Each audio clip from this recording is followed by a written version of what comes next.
Mateus capítulo 12. O Senhor do sábado. Naquela época, Jesus passou pelas lavouras de cereal. Em dia de sábado, seus discípulos estavam com fome e começaram a colher espigas e comê-las.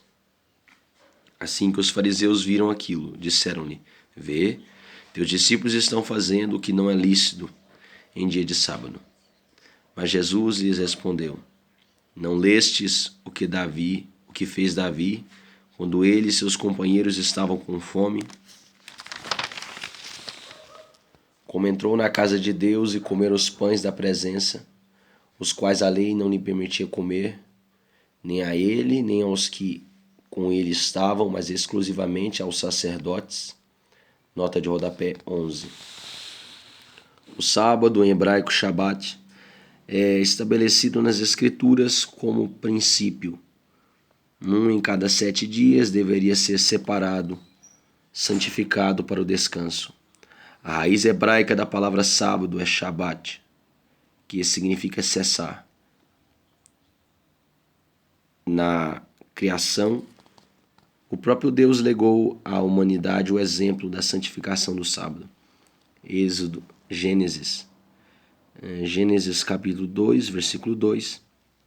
Êxodo capítulo 20, versículo 8 ao 11. Em Êxodo capítulo 16, do versículo 21 ao 30, há uma menção explícita sobre o sábado em relação à provisão do maná. O sábado, dia do descanso em homenagem ao Criador, nesse contexto, é representado como um dom de Deus, visando o repouso e o benefício do povo. Não era necessário trabalhar no sábado, juntar o maná, pois dupla porção era provida no 6º dia da semana. Os fariseus, no entanto, haviam acrescentado à lei e ao sábado uma série imensa de minuciosas regras e observâncias não prescritas por Moisés. Ao entrar pelos campos de trigo, Jesus e seus discípulos estavam usufruindo um direito concedido pela lei a todo viajante: comer para satisfazer a fome sem levar nada. Deuteronômio 23, 25. Mas os fariseus implicaram com o ato de debulhar no sábado. Lucas capítulo 6, versículo 1. Jesus então faz referência a 1 Samuel capítulo 21, do versículo 1 ao 6, lembrando que em caso de necessidade, alguns detalhes da lei cerimonial podiam ser suprimidos. Os pães da presença ou proposição, como em algumas versões, refere-se à presença do próprio Deus. Êxodo capítulo 33, do versículo 14 e versículo 15. Isaías 63, 9. Os 12 pães, cada um simbolizando uma tribo, representavam uma oferta perpétua de pão ao Senhor, mediante a qual Israel declarava consagrar a Deus os frutos do seu trabalho, que, por sua vez, eram a bênção do Senhor. Levíticos capítulo 24, versículo 5 e versículo 9. Esses pães eram colocados na mesa do lugar santo. Argumenta que, se as necessidades do culto no templo permitiam que o sacerdote colocar no lugar santo, do tabernáculo, todos os sábados, esses pães eram colocados na mesa do lugar santo do tabernáculo todos os sábados. E depois da cerimônia podiam ser comidos pelo sacerdote e sua família. Ocorre que os sacerdotes preparavam os pães e os sacrifícios no sábado, mesmo sob a proibição geral do trabalho neste dia. Jesus, então, argumenta que se as necessidades do culto no templo permitiam que os sacerdotes profanassem o sábado, com muito mais razão, a missão de Cristo, o Messias, merece a mesma liberdade. Jesus ensina que a ética é mais importante que o ritual, e o espírito da lei maior que as letras e os mandamentos. Jesus declara que ele é Deus, ao afirmar que é Senhor do sábado. João capítulo 5, versículo 17, e enfatiza que o sábado foi dado à humanidade para o seu bem e não como obrigação prejudicial. Ou não leste na lei que, aos sábados, os sacerdotes no templo violam o sábado e, contudo, são desculpados? Pois eu vos afirmo que aqui está quem é maior do que o templo. Entretanto, se vós soubesseis o que significam essas palavras, misericórdia quero e não holocaustos, não teríeis condenado os que não têm culpa, pois o Filho do Homem é o Senhor do sábado. Jesus cura no sábado. Tendo Jesus saído daquele lugar, foi para a sinagoga deles. Encontrava-se ali um homem que tinha as mãos atrofiadas, uma das mãos atrofiada. Mas, procurando motivo para acusar Jesus, eles o questionaram: é lícito curar no sábado? Ao que Jesus lhes propôs: qual de vós será o homem que, tendo uma ovelha, e num sábado esta cair em um buraco, não fará todo o esforço para retirá-la de lá? Assim sendo, quanto mais vale uma pessoa do que uma ovelha? Por isso, é lícito fazer o bem no sábado. Então, dirigiu-se ao homem e disse: estende a tua mão. Ele a estendeu e ela foi restaurada, ficando sã como a outra. Diante disso, saíram os fariseus e começaram a conspirar sobre como poderiam matar Jesus. Eis meu servo amado. Mas Jesus, sabendo disto, afastou-se daquele lugar. Uma multidão o seguiu e a todos ele curou. Contudo, os advertiu para que não divulgassem essas suas obras. Ao acontecer isso, cumpriu-se o que fora dito pelo profeta Isaías: eis o meu servo, que escolhi, o meu amado, em quem tenho alegria. Farei repousar sobre ele o meu espírito, e ele anunciará a justiça às nações. Não contenderá nem gritará, nem se ouvirá nas ruas a sua voz. Não esmagará a cana rachada, nem apagará o pavio que fumega, até que faça vencer a justiça. E em seu nome os gentios colocarão sua esperança. O pecado imperdoável. Depois disso, aconteceu que lhe trouxeram um endemoniado, cego e mudo. Ele o curou, de modo que pôde falar e ver. Então, toda a multidão ficou atônita e exclamava: é este, porventura, o filho de Davi? Mas os fariseus, ao ouvirem isso, murmuraram: este homem não expulsa demônios senão pelo poder do diabo de Beelzebu, o príncipe dos demônios. Entretanto, Jesus compreendia os pensamentos deles e lhes afirmou: todo reino dividido contra si mesmo será arruinado, e toda cidade ou casa dividida contra si mesma não resistirá. Se Satanás expulsa Satanás, está dividido contra ele próprio. Como poderá então subsistir o seu reino? E se eu expulso demônios por Beelzebu, por quem os expulsam vossos filhos? E por isso, eles mesmos serão os vossos juízes. Mas, se é pelo Espírito de Deus que eu expulso demônios, então, verdadeiramente, é chegado o reino de Deus sobre vós. Ou ainda, como pode alguém entrar na casa do homem forte e roubar-lhe todos os bens sem primeiro amarrá-lo? Só depois disso será possível saquear a sua casa. Quem não está comigo, está contra mim. E aquele que comigo não colhe, espalha. Portanto, eu vos assevero: todos os pecados e blasfêmias serão perdoados às pessoas. A blasfêmia contra o Espírito Santo não será, porém, perdoada.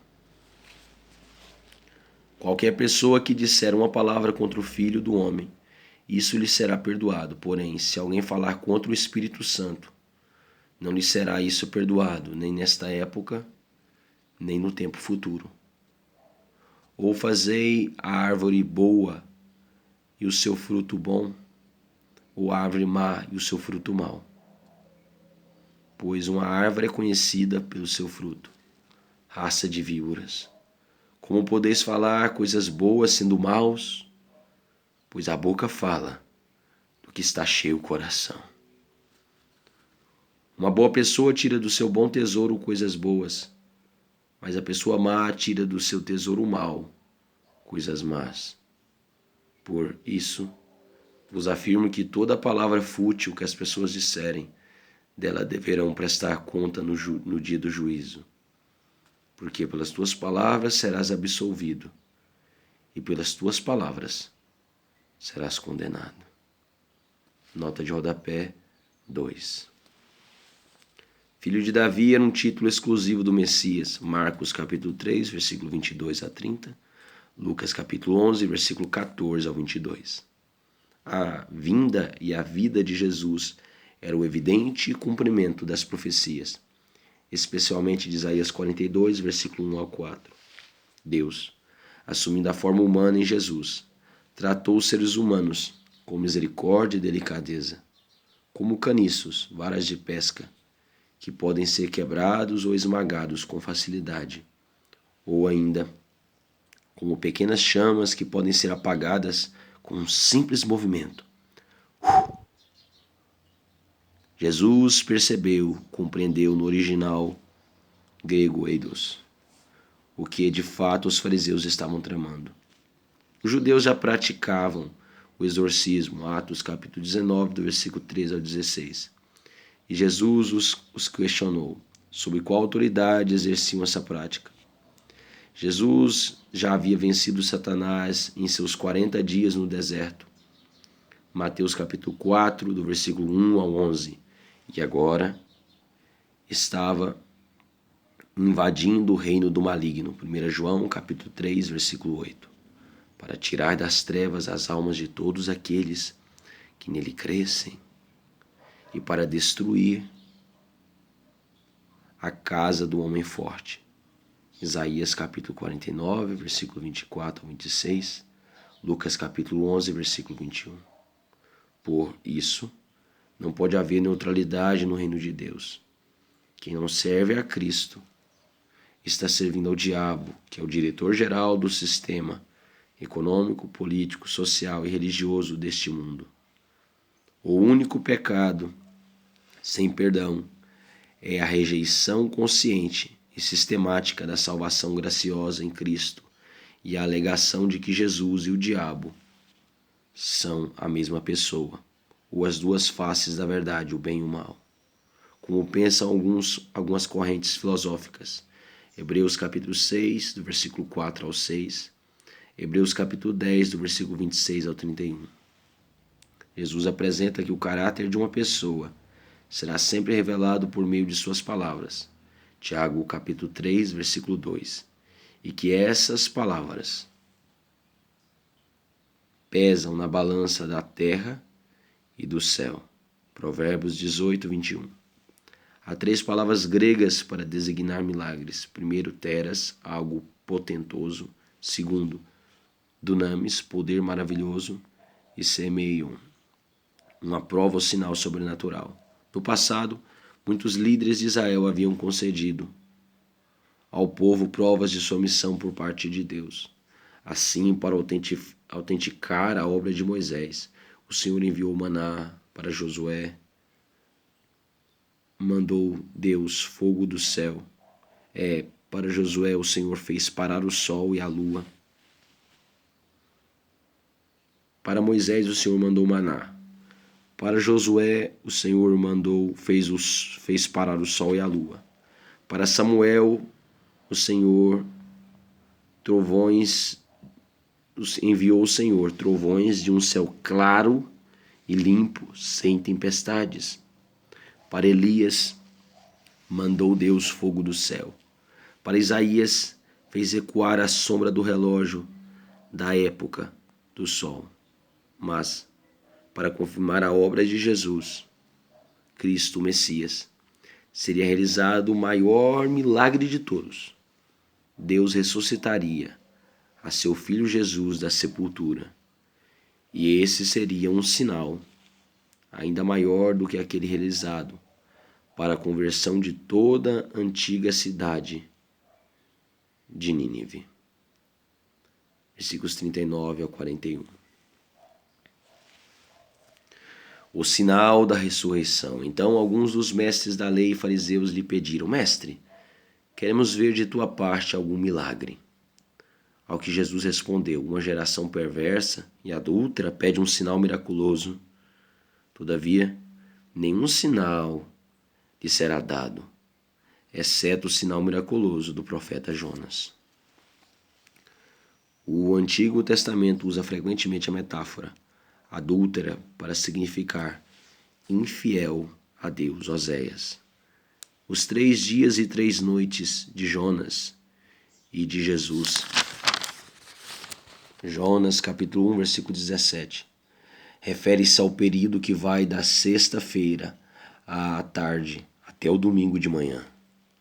A expressão hebraica traduzida por algumas versões como baleia significa no original grande monstro marinho. A rainha do sul, também chamada de rainha do meio-dia, é a mesma rainha de Sabá, 1 Reis capítulo 10, cujo reino ficava a sudoeste da Arábia, onde é hoje o Iêmen. Jesus recorre à história de Israel para fazer referência ao processo de purificação da idolatria entre os judeus durante o cativeiro babilônico, mas cujo estado atual de incredulidade e dureza de coração era muito pior que antes do exílio. Lucas capítulo 11, do versículo 24 ao 26. Portanto, assim como esteve Jonas 3 dias e 3 noites no ventre de um grande peixe, assim o Filho do Homem estará 3 dias e 3 noites no coração da terra. O povo de Nínive se levantará no dia do juízo com essa geração e a condenará, pois eles se arrependeram com a pregação de Jonas. E eis que aqui está quem é maior do que Jonas. A rainha do sul se levantará no juízo com essa geração e a condenará, pois ela veio dos confins da terra para conhecer os sábios ensinamentos de Salomão. E eis que aqui está quem é maior do que Salomão. Quando um espírito imundo sai de uma pessoa, passa por lugares áridos, procurando descanso, mas não encontra onde repousar. Então diz: voltarei para minha casa de onde saí, e, retornando, encontra a casa desocupada, varrida e arrumada. Diante disso, vai e leva consigo outros 7 espíritos piores do que ele, e, entrando, passam a morar ali. E o estado final daquela pessoa torna-se pior que o primeiro. Assim também ocorrerá com essa geração má. A mãe e os irmãos de Jesus. Enquanto Jesus estava pregando à grande multidão do lado de fora, sua mãe e seus irmãos procuravam falar com ele. Então alguém o avisou: tua mãe e teus irmãos estão lá fora e desejam falar-te. Jesus, entretanto, respondeu ao que lhe trouxera a informação: quem é minha mãe e quem são os meus irmãos? Nota de rodapé 4. Jesus tinha 4 irmãos, mencionados os seus nomes em Marcos 6:3, e mais um número de irmãos não especificado nas Escrituras. Alguns teólogos defendem a ideia de que esses seriam primos de Jesus, filho de Alfeu com a irmã da mãe de Jesus, que também se chamava Maria. Mas João 7:5 e Atos 1:14 os distinguem claramente como filhos de Alfeu. Jesus aproveita o que seria uma interrupção do seu discurso para ilustrar a verdadeira fraternidade, uma nova família espiritual à qual todos os cristãos pertencem e a quem devem amar com a própria mãe, como a própria mãe e aos irmãos. Em nenhum momento Jesus tem a intenção de divinizar sua mãe, muito menos de tratá-la sem o devido carinho e respeito. E, estendendo a mão na direção dos discípulos, afirmou: eis minha mãe e meus irmãos. Todo aquele que faz a vontade de meu Pai que está nos céus Este é meu irmão, minha irmã e minha mãe.